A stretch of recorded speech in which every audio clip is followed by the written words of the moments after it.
dig a pit, get the pit really hot or warm or hot really, and then you put a bushel of corn in there, and then you pour a little water on it, and you cover it with something, and then you put a bunch of dirt on it. Then you can build a fire on top of that.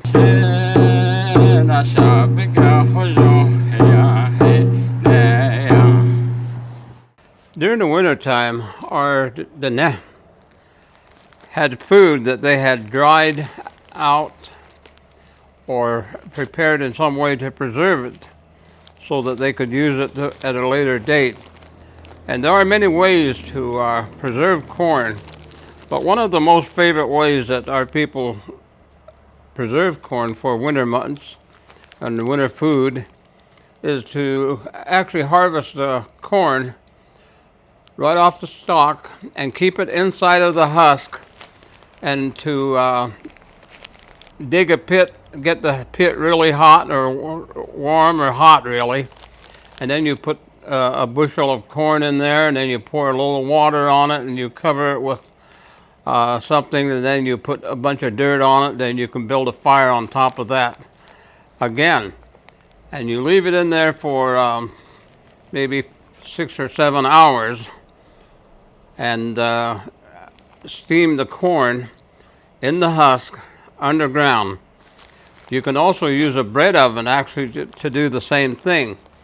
And after you have roasted the corn, you would remove the corn kernels from off of the cob after you have roasted it in the ground or steamed it, steam cooked it, and it is then that this is what is produced. And we call this nashiji, and this is cooked, and it's well preserved, and the bugs don't like it, and they leave it alone. But among our people during the wintertime, you can get water boiling and put this a cup of this in a pot, and you can put some meat in there with it, maybe some other types of vegetables as well, and then cook it. But in the past, our people would do the same thing with the corn.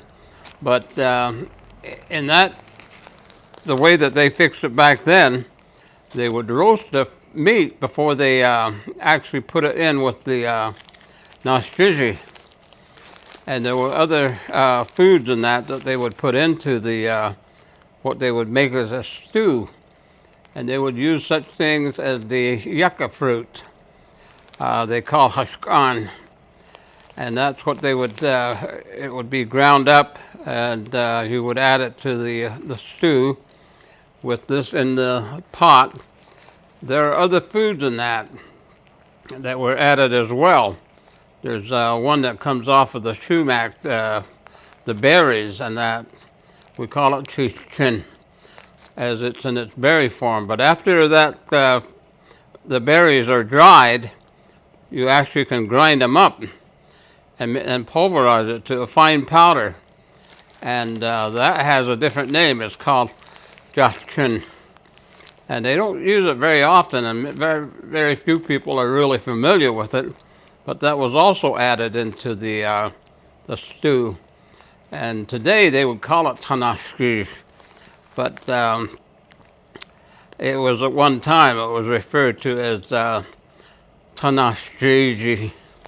And so today we recognize this, and we call the corn a different name than what we had originally given it way back in the past. So today it's known as nashiji. And it's really quite a tasty food. And you can put it in this pot and cook it with a stew, and you can add it to other foods as well. You can actually grind this up and make a mush out of it as well. So that's the story here with the nashiji.